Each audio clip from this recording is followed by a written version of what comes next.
um tempo atrás eu fiz um vídeo falando sobre como identificar um psicopata, já que ele se camufla no meio da multidão.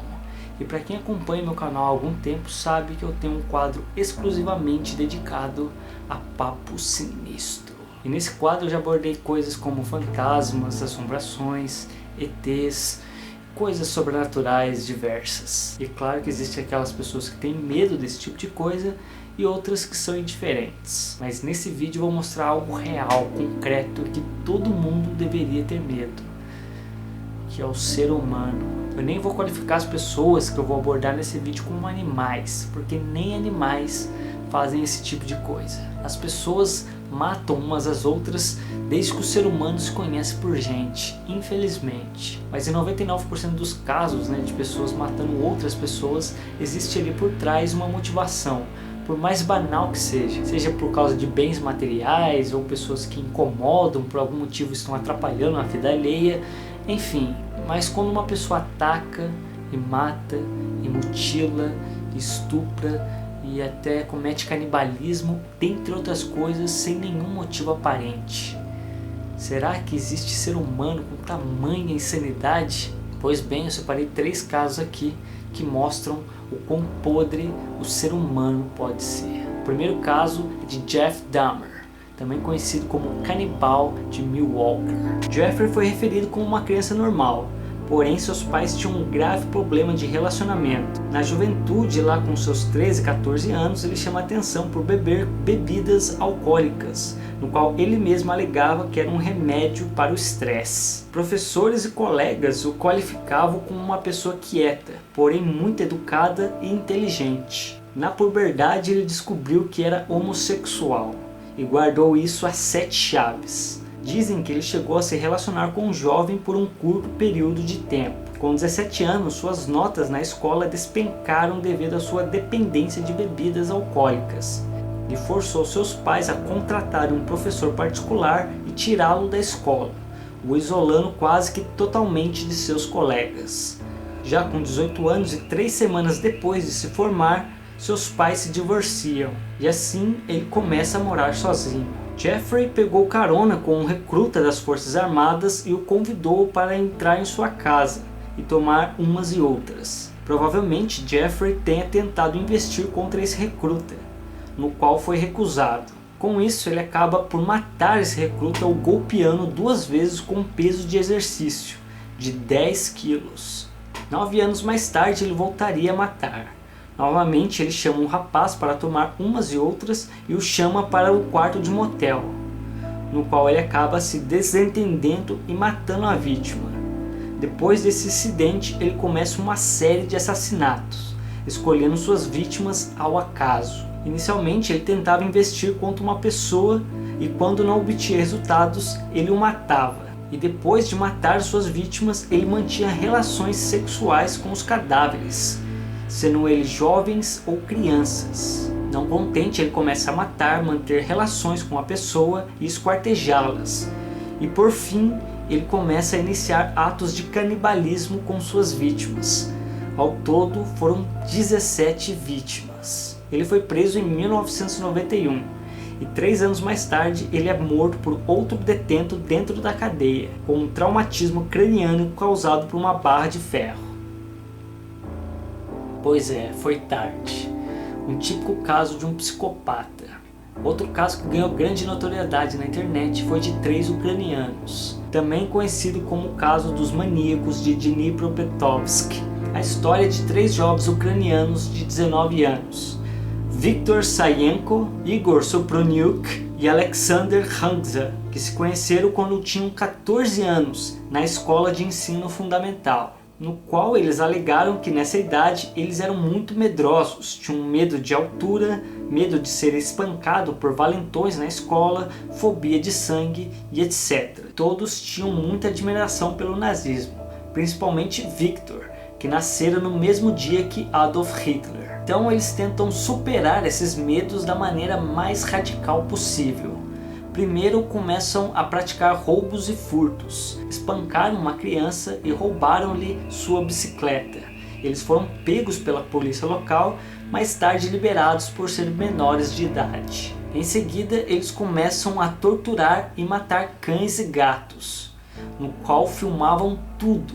Chegavam até a desenhar suásticas com o sangue dos animais. Aos 19 anos, eles resolvem sair por aí sem nenhum rumo, empunhando um martelo. Encontraram uma mulher de 33 anos voltando para casa em uma rua deserta, onde eles simplesmente a derrubaram e a mataram com golpes de martelo na cabeça. No mesmo dia, eles encontram um mendigo dormindo em um banco, no qual novamente eles o pegam totalmente desprevenido, com marteladas em sua cabeça e o deixando completamente desfigurado.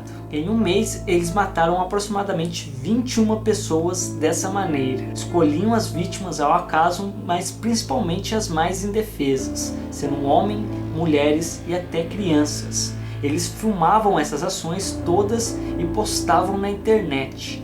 Tiravam foto e às vezes iam ao enterro de algumas dessas pessoas e insultavam seus corpos. O caso ficou muito famoso quando um dos vídeos gravados por eles vazou da segurança ucraniana, mostrando 2 dos jovens esperando alguém passar em uma estrada deserta, onde acabaram se deparando com um senhor de 48 anos que vinha de bicicleta e foi brutalmente assassinado a golpes de marteladas. O vídeo ficou conhecido como 3 Guys and 1 Hammer. Depois que eles foram presos, a polícia teve acesso a todos os vídeos e fotos que eles guardavam de seus crimes. 2 deles foram condenados à prisão perpétua. Outro, por não aparecer em nenhuma foto e nenhum vídeo, pegou apenas 9 anos. E até hoje se encontram presos. Pois bem, eu nunca vi esse vídeo, não tenho qualquer interesse de ver esse vídeo e recomendo a todos ao mesmo. E por último, um caso famoso que inspirou aí vários filmes de serial killers, assassinos, psicopatas,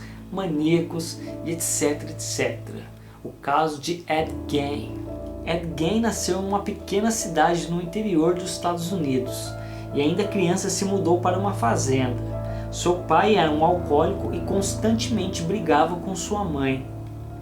Seu pai acabou morrendo por insuficiência cardíaca devido ao alcoolismo. Tempos depois houve um grande incêndio na fazenda de Ed Gein, os bombeiros foram chamados e o fogo contido.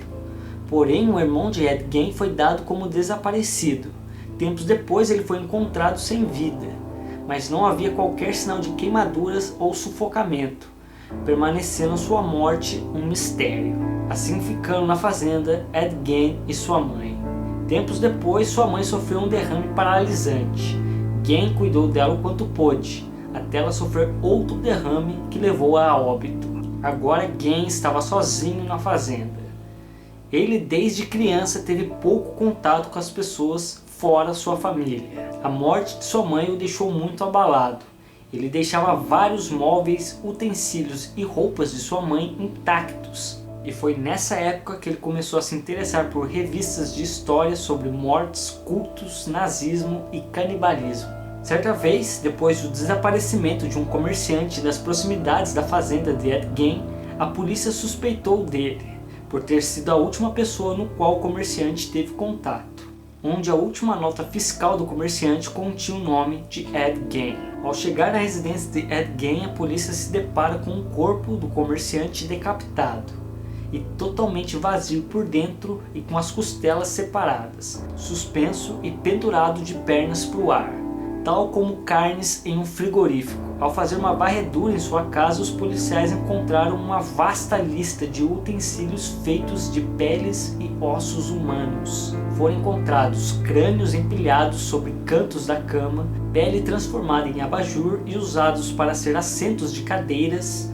peitos usados como seguradoras de copo, crânios usados como tigelas de sopa, um coração humano, pele do rosto de Mary Hogan, proprietária da taberna local, encontrado numa bolsa de papel, puxador de janelas feito de lábios humanos, cinto feito com mamilos humanos, meias feitas de pele humana, bainha de pele humana, máscaras feitas de pele humana, luvas feitas de pele humana, caixa de vulvas que Ed confessou usar, dentre várias outras coisas. Ed Gein confessou que depois da morte de sua mãe, ele entrou numa psicose profunda, no qual ele exumava corpos em cemitérios. Geralmente ele procurava pessoas recém-enterradas e que tinham características semelhantes às de sua mãe. Porém, os corpos não foram bastante. Ele começou a matar as pessoas para fazer utensílios. O número de vítimas é desconhecido. Ele vestia tais roupas como um ritual, no qual ele almejava mudar de sexo e ficar como sua mãe.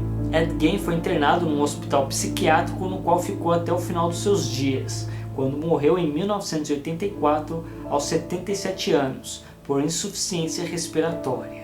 Depois de sua morte, seu túmulo foi vandalizado. Enfim, esses foram apenas 3 casos dos vários que temos aí pelo mundo afora, mostrando até o ponto que se pode chegar à mentalidade, à insanidade de um ser humano. Por isso eu repito, se é para ter medo de alguma coisa, tenha medo dos vivos, tenha medo das pessoas. Essas sim podem fazer o mal de fato.